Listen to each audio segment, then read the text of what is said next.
month, Neil Gaiman's beloved comic The Sandman comes to life as a Netflix original series. And right now, we're joined by the stars of the show, Tom Sturridge, Gwendoline Christie, Kirby Howell-Baptiste, and Mason Alexander Park. Welcome.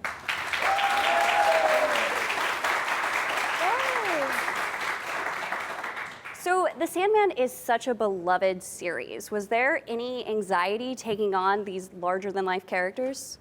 I mean, I think there was solely anxiety. That's all that exists. It's, you know, I mean, I think me personally, I come to it as an enormous fan. It's a piece of literature that I care about so deeply, and so the anxiety was realizing the dream of it that I've had in my head, and also acknowledging the responsibility of the dreams of all the thousands, hundreds of thousands of humans who've also had it in their head, who've made the film already in their head. And that was energizing because we had to do the best possible job, and I believe that we did.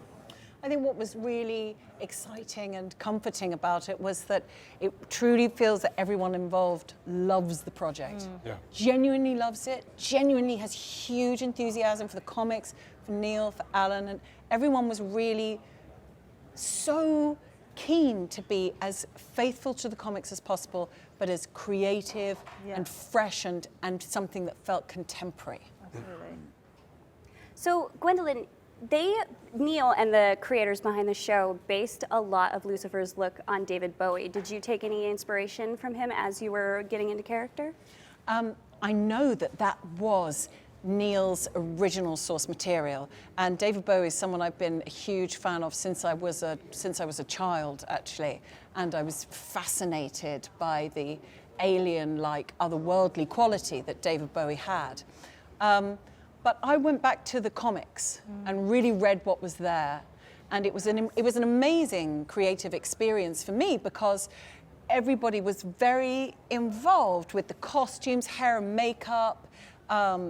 I worked with an amazing movement coach called Harry Alexander on extending movement and trying to capture something else, an essence of the comics that isn't, you know, a replication of David Bowie, but has something somewhere of the spirit of it.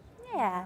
So this whole scenario is so scoping. Like, the series is huge, the graphic novels are huge. So if you could, for the fans who are just coming in, explain The Sandman in one sentence. Ooh.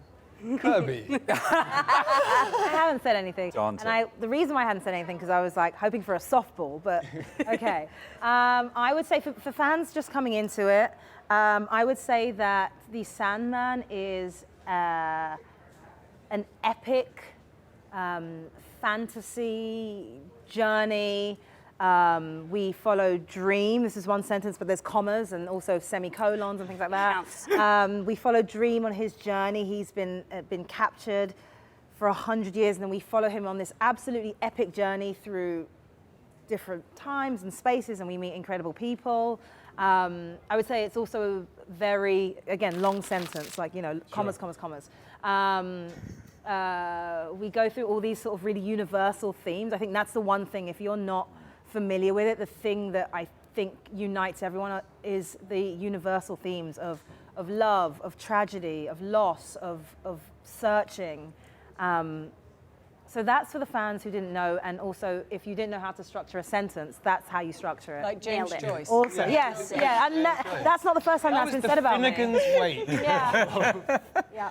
So Dream has his broody ways, but how did the three of you bring your own spin to your endless characters? Oh, God. Mason? I don't know. I just kind of was myself, and I think that did enough of it. I was. Nailed it. Desire is delicious. You know, like there are really. It's really easy. I don't want to say easy because that's kind of silly, but it is kind of amazing the groundwork that Neil laid. You know, in the text, and also just thinking about like what we serve as functions in the universe. If you just go back to the name of like who you are and what you are. It gives you so many things to play with. All I had to go back is think about desire like as a concept, not necessarily as myself or as the character.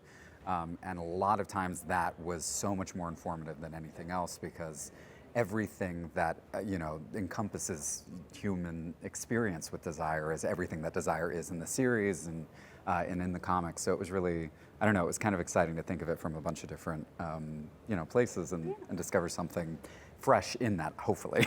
I think there's something magical that takes place when you read the comics too, because you're looking at these beautiful images, you're looking at each cell, you're reading the words, and those things have an impact on you which is non-literal. Yeah. So you bring your own emotions to it. It stirs something unique in every person. And there's liberation, right? You know, most characters are, this is the name, this is who they are, this is their background. I mean, we are playing entities, you know, we are the endless. These characters that we're playing are concepts, essentially, and they're concepts that people are familiar with, but the way Neil explores them is so different. So I think that you have there's such a wide field of exploration there that you don't often get when you're playing any other type of role.